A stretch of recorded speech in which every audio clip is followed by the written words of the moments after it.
Welcome to Travel Inspo, where we show you places around the world to help inspire you to travel. The United States has its fair share of famous haunted places. Whether you are swimming in Florida or getting a history lesson such as in Pennsylvania, you are bound to run into some kind of uninvited guests in these parts of the US. Should you be on the hunt for them or not? Be on the lookout if you find yourself in the creepiest parts of America, and make sure you stick around for number 1 to find out which creepy hotel has a mistress roaming around. Number 10. Centralia, Pennsylvania. An underground mine fire has gone seriously wrong, which led to this modern ghost town northwest of Philadelphia. In 1962, there was a fire which accidentally spread to the old town's old underground mines and created sinkholes, which then spread smoke along with toxic fumes all across the community. Then in the year 1983, most of the town was emptied, and in the year 1992, its real estate was later on claimed under eminent domain and was condemned by the state, and delivering the final blow, the zip code was again recalled in 2002. Even though Centralia's fire is still burning today, and is expected to burn for another 250 years, and 4 residents still lived in the doomed town in 2020, it sounds like they are playing with fire. Only 5 homes still remain standing in this town. Number 9. St. Augustine Lighthouse, Florida.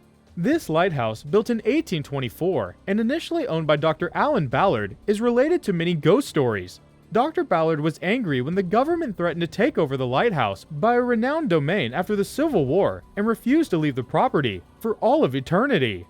Dr. Ballard's ghost has been seen in the tower and on the grounds. Other specters include 2 teenage girls who tragically died at the lighthouse. In the year 1873, Eliza and Mary Pitty, the daughters of a man working at the lighthouse, climbed in the boat that used to carry their father's stuff from the bay to St. Augustine Lighthouse. However, when the boat cord snapped, the teenage sisters slid down the embankment and they were thrown into the bay and were left to drown. It was reported that you could still hear the girls' giggles echoing through the lighthouse late at night. One sister has also been seen walking around the grounds wearing the blue velvet gown she died in. Number 8. Rhyolite, Nevada. This scary town near Death Valley National Park once was a bustling ore mining community. In the year 1904, gold was found within its quartz, and the game was on with 2,000 states in a 30-mile area. Very quickly, Rhyolite had a hospital, an opera house, and then even a stock exchange. In the year 1906, Charles M. Schwab spent a few million on its Montgomery-Shoshone mine, but sadly, following the 1907 financial panic, businesses were closed and residents started moving out. In 1916, light and power was turned off and the town went ghost. As of today, Rhyolite is best remembered as a set of ScarJo's 2005 science fiction thriller, The Island. Number 7. Pittock Mansion, Oregon. Newspaper editor Henry Pittock, along with his wife Georgina, built this French Renaissance-style mansion in the year 1914 in Portland, Oregon. The couple died a few years later, and there are some rumors that say that their spirits still linger. After the death of the couple, the mansion remains in the family until it was put up for sale in 1958. A storm then hit in 1962, causing a lot of damage to the mansion. The cons workers wanted to demolish it. However, the community stepped in to pay for all its repairs and turned it into a historical site that you can visit today. Number 6. Nelson, Nevada.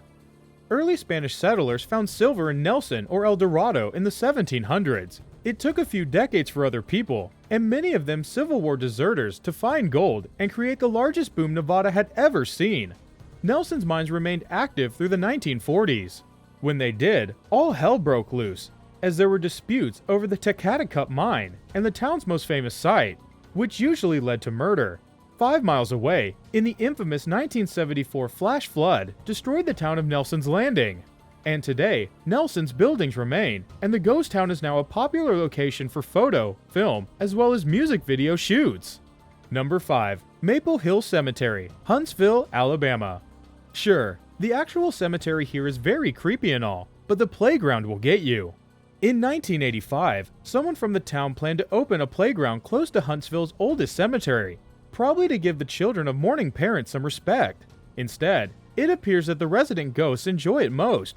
People have reported that they see orbs of light going down the slide and also unoccupied swings moving, accompanied by disembodied giggles. Adding to its eeriness, some local people still believe the victims of a rash of child murderers in the 1960s were buried near, and their spirits now have eternal playdates with the cemetery's residents. Number 4. Jerome Grand Hotel, Jerome, Arizona.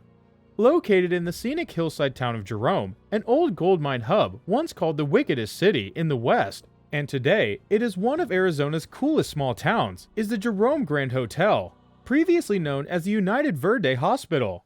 Initially built in 1917 and was later rebuilt in 1926 after the mine explosion destroyed the first building, and then the Great Depression caused the scary hospital to take a severe downturn. Then by 1950, it had been abandoned entirely. The hospital sat mainly dormant until it reopened as the Jerome Grand Hotel in the year 1996.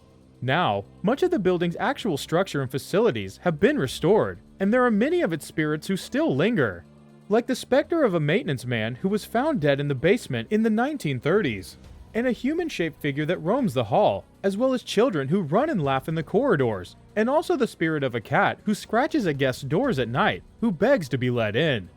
Number 3. Turnbull Canyon, Whittier, California. California is no doubt packed with terrifying places, from the cult compounds to famous murder sites, with haunted hotels and mysterious mansions. And none of them come with the promise of a quick, scenic hike. The Turnbull Canyon offers a 4-mile hike through the Puente Hills. There, you should keep an eye out for sweeping city views and ghosts of 29 people who died here in a plane crash in the 50s. Also, the ghosts of children who, according to the legend, were taken from a nearby orphanage and also used in ritualistic sacrifices. Not to mention, the ghost of a teen who found some old sort of electroshock equipment from the canyon's burnt-down asylum and then fried his brain while having no power. With burned-down asylum, UFO sightings, and rumors of multiple cults, it's no wonder the natives named it Hutukana, or the place of the devil. So yes, enjoy that hike. We are sure it will be quicker than you expected. Number 2. Colonial Park Cemetery, Savannah, Georgia. Cemeteries practically emanate paranormal activity. However, this scary cemetery in Savannah, Georgia is a little more active than most cemeteries. The cemetery has quite a deadly track record. About 700 of those buried in Colonial Park lie in a mass grave, and the victims of the yellow fever pandemic in the 18th century. Also, the grounds were once used for dueling back when that kind of thing was legal, and men used to duke it out to the death to settle their differences. This area is now a children's park, and at night, you can see the ghosts of those who fought to their deaths. The Colonial Park Cemetery is best known for a single ghost, who goes by the name René Rondelier. Rumors have it, Rondelier murdered 2 girls in the cemetery and was later lynched. He's usually still spotted swinging from the hanging tree where the man died, and it is considered to be the easiest spot, and he was nearly 7 feet tall in his day. Number 1. Baker Hotel, Mineral Wells, Texas. The Baker Hotel first opened in November 1929 and was made a national landmark in 1982, but it closed its doors to the public in 1972 and has been crumbling ever since. But its decline was not really the source of its haunted tendencies. First discovered in the 1950s and the 60s, the scary woman on the 7th floor is the resident ghost at the infamous Baker Hotel. The woman was the mistress of the hotel manager. However, when the stress of her affair became too much, she threw herself off the building. Before the hotel closed, lipstick stains were seen on glasses in rooms without guests, and the sounds of heels clacking still resonate through the decrepit hallways to this day. So the question is, are scorned lady ghosts your thing? Well, if so, then you could go on a walking tour around the Baker Hotel. What are your thoughts on this? Let us know in the comments section down below. If you enjoyed today's video and found it interesting, then make sure to leave us a thumbs up. And do not forget to subscribe to our channel and click on the bell icon to be up to date with the most exciting content as soon as it's uploaded. Thanks for watching. See you again soon in another video.